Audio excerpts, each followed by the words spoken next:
Hey friends, my name is Jake. Welcome to Canadian Cutting Edge, and we've got a knife that's been around for, 6 or 7 months.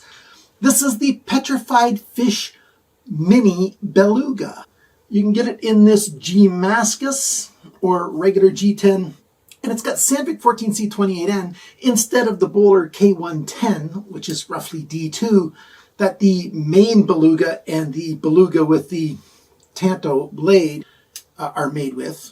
I'd much rather have 14C28N. And you can get it with this bead blast finish like I got, because I had to pick from what was in stock at the time. Or you can get it in the black wash. Now, I like the black wash a lot. I just wish they had the black wash with, the nice Damascus that I had wanted to get. But I got one anyways because I was curious to get a Beluga. Thankfully, this knife is just barely within 3-inch laws, 2.99 inches for this blade length from the tip to the closest spot on the handle. So hopefully it's going to work for you guys that have 3-inch laws to work with. It's got a fuller so you can flick it that way, which I don't always get, but it's also got a front flipper. And it's got a 2-way deep carry pocket clip. Kind of nice. If you want to hear all of the specs and you want to hear all of my thoughts on it, the pros and the cons, the things that are just okay, I'm going to give it to you all, including a full teardown. I try to answer all of your questions so that if you want to buy one of these, you won't have any questions left by the time you finish this video. And on the small chance that you still do have some questions, because, hey, I'm not perfect, but I do my best, just ask them in the comments down below. If you like to buy stuff with discounts, check below the video in the video description. I've got discount codes, I've got referral links. If you shop at Amazon, you can use my links to open up the Amazon webpage and shop away, and no matter what you buy, I'll get a tiny commission, and that helps out the channel as well. I'm saving up for a new camera lens to do some different kinds of shots and stuff. Stick around, the full detailed review is coming right now. All right, we like to start off with a size comparison with the Ontario Rat one, because that's a knife that a lot of people are familiar with. Now, it doesn't quite fit on the screen, but clearly it's a smaller knife than that. It's not a whole lot smaller, but it's definitely a smaller knife. Like this one's got that half and half forward choil, which we don't have anything like that here. We've just got this main grip area. You'll notice right off the bat that we've got a drop point blade. We've got a nice long fuller in there. Fairly good point for piercing. It's not really a stabbing kind of knife, but it's okay at piercing for this blade shape. And then we've got a lot of belly, just a little bit of a straight section here. A very fast plunge, meaning going from the full thickness of the ricasso to the thinness of the bevel right there. It goes quite quickly. And then the sharpness choil goes past that plunge. That's a very good sharpness choil. I'm very happy with that indeed. On the spine of the blade, we've got some jimping, which is done very well. I like that jimping. We've got a chamfer on the edge there, just a little bit. It stops when the fuller ends, and then you just go to the tip. It's not super thin at that tip, but it's far from being a stubby, thick tip as well. It's actually made quite well. Right there is where that logo is. I'm sure that's the designer logo, and I'd really like to know about that. There's a PF on the pin here. That's for Petrified Fish. Nothing else on this side. And then on the back, we've got the model number, PFP01X. Beside that, it says 14C28N. And on the pocket clip, the titanium pocket clip, it says Beluga as well. At least it's not too terribly large on the pocket clip. I generally don't like writing on pocket clips. The blade shape, we've got a flat grind. It's not a full flat grind because the spine here, this steel here is a full, it's a flat, like it doesn't have a bevel on it at all across here, which is good for, putting it into a sharpening rig and clamping onto it. So I like that. But the full flat grind, well, it's not quite, like I'm saying, goes up to the fuller and ends there. So it's a high flat grind indeed. It's quite thin at the edge, and I thought the thing was going to cut and slice very, very well, and it just didn't. And that's because the sharpness from the factory kind of sucks. I measured it in 3 places. This is before I started any of my testing. It got a score of 350 bests, which is just stunningly bad. Now, I measured the grind angles later on, and the grind angles aren't that bad. So I stropped it 5 times on each side, and I got the score down to 295 bests just by stropping it 5 times on each side. So that helped, but I don't think there's a burr left on there. They didn't do a great job sharpening this. I'm going to sharpen it halfway through this video, and I'm going to tell you how good it is then. I suspect it's going to be awesome because the blade shape is simply a very good blade shape for being a very good slicer and cutter. And that tip is going to be okay for piercing. It's going to be fairly good. So I'm looking forward to doing that in just a few moments for you guys. Well, let's talk about the handle now. There's a little hole in here, a slot. So this pocket clip, which sticks out the end, can go on either side. Now, unfortunately, this happened to me, and when I did the unboxing, somebody wrote in and said it happened to them. There's a crack. Somebody in the factory over-tightened that screw and cracked it right there. Hopefully, I can get a good close enough shot to see that. This pocket clip, you can take it out and you can just slide it in the other side. Of course, you have to take out the screws first, slide it in, tighten it down. Pretty decent system, although I don't like T6 button screws. Inset into G10, in this case G-Mascus.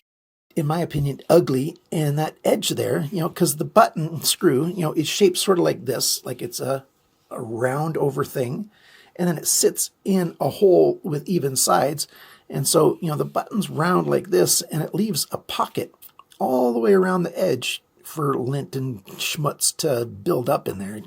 Just don't like it. And T6 screws tend to strip out easily. Thankfully, these screws are made to fairly high tolerances, so hopefully that won't happen to you. The pocket clip, functionally, it's pretty good. It slides in quite well and goes to the full depth like that. It just hides in the pocket. You can see it's all the way in right there. Quite nice. You can't see an awful lot. When you go to take the knife out, you just grab it and pull it out. So that's quite good. I like that. And this G-Mascus that they call it. G10 is a resin-based material. And so it's a liquid before it gets set. And so G-Mascus is just 2 or more colors of that resin mixed together in a way to give you a pattern. And so you see that sort of liquidy kind of pattern in here, which looks kind of cool. You can get it 3 different ways for the mini, and then you can just get plain G10 2 ways. I like how it gives sort of a chevron-y kind of look to it. It just has a really nice texture to it. And if you look at the edge, you can see the colors, just alternating between that black and that green. Then at the very back of it, you've got a back spacer with a lanyard pin right there. It's a fairly big pin, but you can get paracord through there no problem. I like having that kind of option for a lanyard because it's not in the way, there's not a big hole, and the paracord just comes out the back straight. And now, the deployment and everything, like I said, you've got the fuller there, so you can get your finger in here, and I'm not really using my fingernail, I'm just using my finger, and I can flick it out, because you can see my fingernail sticking out right there, and I just put some pressure on it and flip it out. You can do it with your thumb as well, on that side, and do a slow roll if you want to. That works great. So the fuller does help with that, grabbiness on that edge, but you've also got that flipper right there. So you can just put your thumb on it and flip the knife out. Now, this is not super fidget friendly. I don't know why, maybe it's just me, but that's not super fidget friendly. But using the fuller, that is fairly fidget friendly. I don't always get it like that time right there, but usually I get it to go just fine, and it works fine generally on either hand. Of course, right now I'm focused on making a video, and I'm looking at the small screen of the camera, and I'm not concentrating well enough on what I'm doing, so I miss sometimes, but it's nice and fidgety. Lockup is solid. No blade play, side to side, up and down. It's a very solid lockup. And then you can see right there that it's a nice early lockup. It's almost exactly where I like it to be on a brand new knife, so that's a very good thing. And then right there on the lock release, there's a little bit of a chamfer cut out of the way right there, and that's just perfect for you to get your thumb in there and push it to the side so you can close the knife. So that is really well made right there as well. And finally, blade alignment. Blade alignment is pretty good. It's not exactly down the middle, but it's pretty close. Another thing that I have to tell you about the pivot is this screw started coming loose during my testing. Just tightened it down a little bit and that was fixed. What have I not covered on this knife? Well, the handle, it's not a flat slab. It's rounded a bit. It's thickest right down that middle there. And then the edges are rounded just ever so slightly, just enough to be comfortable in hand. It feels really, really good. It barely fits into my hand. My hand, it's just barely extra large. That is the overview of the knife. I think you want to see what it looks like taken apart. These screws, like I said, they have no Loctite in them, but they're made quite well to pretty good tolerances, so that's okay, although I'd much prefer T8 screws.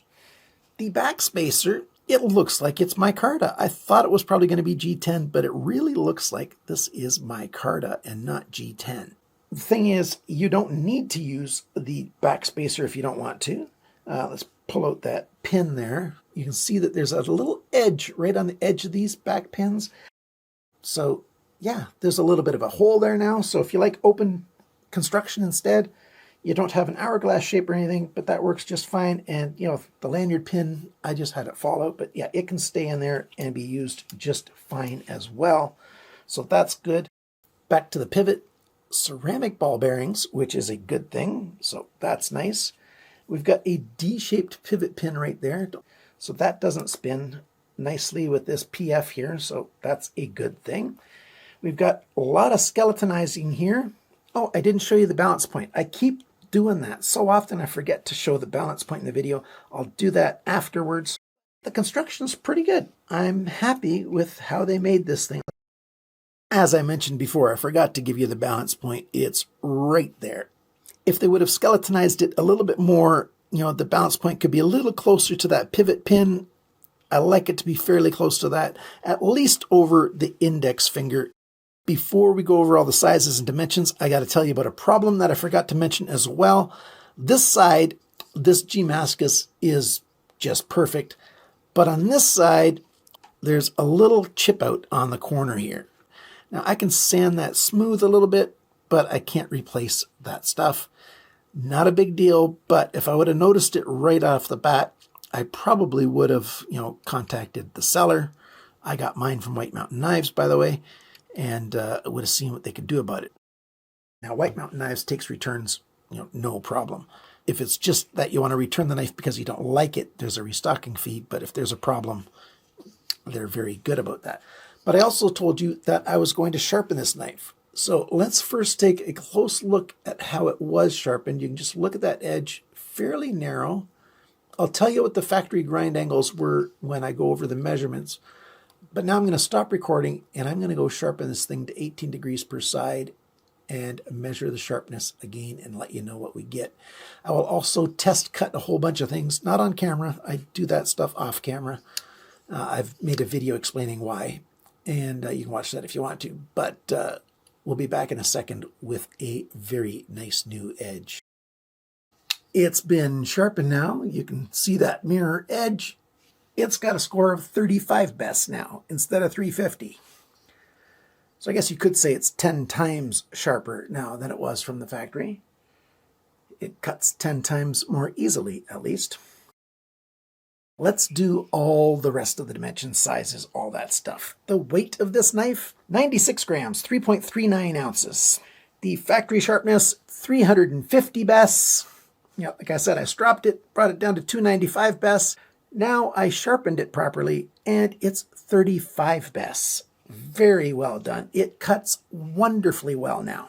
I just love this blade shape. The design was spot on. It was just poorly sharpened, and now it's great. The cutting edge length, 73.7 millimeters, 2.9 inches. Blade length, tip to the closest spot on the handle, 76 millimeters, 2.992 inches. Now, if you're in a jurisdiction and they measure from the tip to where the spine starts, yeah, that's just over 3 inches. So as long as they measure to the closest spot on the handle, You're okay if you live in a 3-inch jurisdiction. The thickness of the steel blade, 2.71 millimeters, 0.1065 inches, so a little bit under 1/8 of an inch.